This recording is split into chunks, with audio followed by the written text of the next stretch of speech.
Kasih karunia dan damai sejahtera dari Tuhan Allah Bapa kita, dari anaknya Tuhan Yesus Kristus menyertai kamu sampai selamanya. Amin.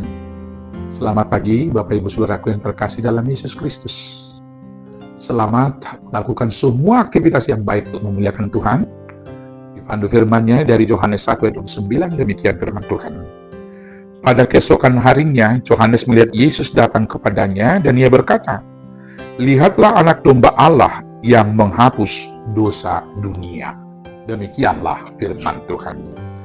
Bapak Ibu Saudaraku yang terkasih dalam Yesus Kristus, domba atau anak domba sangat sentral posisinya di dalam pemberitaan Alkitab.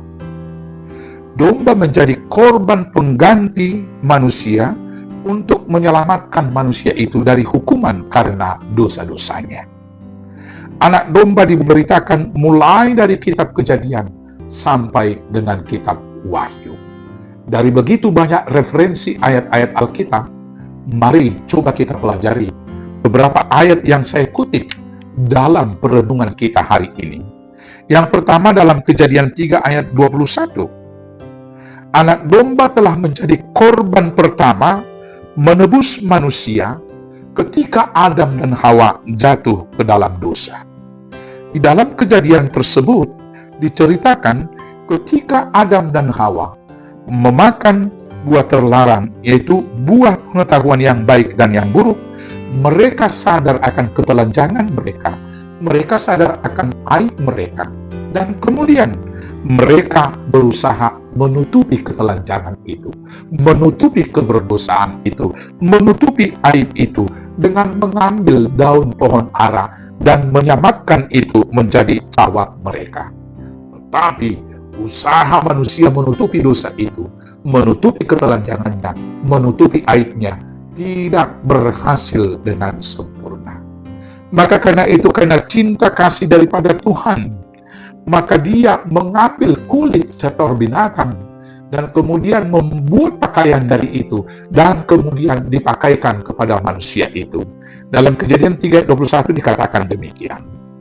Dan Tuhan Allah membuat pakaian dari kulit binatang untuk manusia dan untuk istrinya itu, lalu mengenakannya kepada mereka.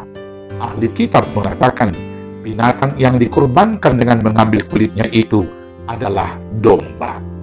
Maka pada kejadian dosa yang pertama Adam dan Hawa, domba telah menjadi korban pengganti menutup dosa manusia. Yang kemudian, yang kedua, pada Kejadian 22 ayat 1 sampai dengan 19, ketika iman Abraham diuji oleh Allah. Allah menyuruh Abraham untuk membawa anaknya Ishak ke Bukit Moria dan di sana mau dipersembahkan sebagai korban kepada Tuhan. Ketika tangan Abraham mau menyembelih Ishak, maka Tuhan melalui malaikat berseru kepadanya, "Abraham, jangan kamu sembelih anak itu. Lihatlah ke belakang." Maka ketika Abraham menoleh ke belakang, dia melihat seekor domba jantan telah tersangkut tanduknya di duri. Maka itulah kemudian yang disembelih. Sekali lagi, domba telah menjadi korban pengganti manusia, yaitu pengganti daripada Ishak. Yang kemudian dalam Keluaran 12 ayat 1 sampai 28. Pada malam terakhir umat Israel di Mesir, Allah memberikan perintah kepada mereka melalui Musa, supaya tiap keluarga mereka mengorbankan, menyembelih seekor domba. Kemudian dagingnya mereka makan, dan darahnya disapukan di ambang atas tiap pintu mereka. Maka tiap-tiap pintu yang ditandai dengan darah akan selamat, karena pada malam terakhir itu Tuhan datang menulahi orang Mesir, yaitu setiap anak sulung, baik manusia atau hewan, di rumah yang tidak ditandai darah, mengalami kematian.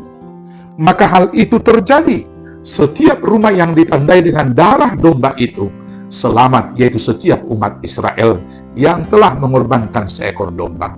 Tetapi tiap rumah-rumah orang Mesir, setiap anak sulung di rumah itu, karena rumah itu tidak ditandai darah domba, mengalami kematian. Sekali lagi, anak manusia dan juga anak-anak daripada hewan mereka. Maka dalam hal ini, domba menjadi korban keselamatan umat Israel. Kemudian di dalam Yohanes 1 ayat 9 pada perikop bacaan kita hari ini, Yohanes menunjuk kepada Yesus ketika Yesus mau datang untuk dibaptis dengan mengatakan, "Lihatlah anak domba Allah yang menghapus dosa manusia." Yesus menjadi kesempurnaan dari semua domba mulai dari kejadian itu. Dia menjadi korban menebus manusia yang kemudian dikorbankan, yaitu mati di kayu salib dan darahnya membasuh dosa kita. Tetapi tidak sampai di sana anak domba itu. Anak domba itu juga sampai di kitab Wahyu, duduk dalam tahta kerajaan, menghakimi setiap orang. Di dalam Wahyu 5 ayat 6-7, di sana dikatakan anak domba itu membaca semua gulungan kitab dan memberikan penghakiman.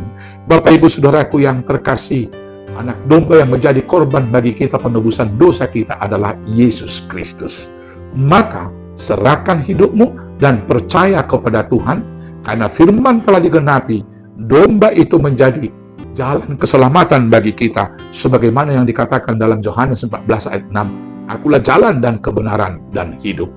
Maka kiranya anak domba itu boleh tetap kita ikutin, dan darahnya telah membasuh, menyucikan kita. Sehingga kita yang sudah dibaptis dalam Yesus, kemudian kita ditutupi dan dihapus dosa-dosa kita, dan menjadi pewaris hidup yang kekal. Selamat mengikuti domba, selamat untuk percaya kepada Tuhan Yesus. Tuhan Yesus memberkati. Amin. Kita bersatu dalam doa. Terima kasih Bapa yang baik atas kasih Tuhan. Dari sejak semula hingga hari ini kepada hidup kami manusia yang berdosa ini. Karena Tuhan mengutus anak domba Allah menjadi korban pengganti atas dosa kami, yang disempurnakan di dalam Yesus Kristus, sang anak domba yang agung, anak Allah yang menjadi juru selamat kami. Maka mampukan kami meniru Yesus untuk senantiasa setia dan mengorbankan hidup kami menjadi persembahan kudus bagi nama-Mu. Kuatkan, mampukan kami melakukannya hanya dengan pertolongan Yesus Kristus, Tuhan, Juru Selamat kami yang hidup. Amin. Selamat beraktivitas, Tuhan Yesus memberkati. Horas, horas, horas.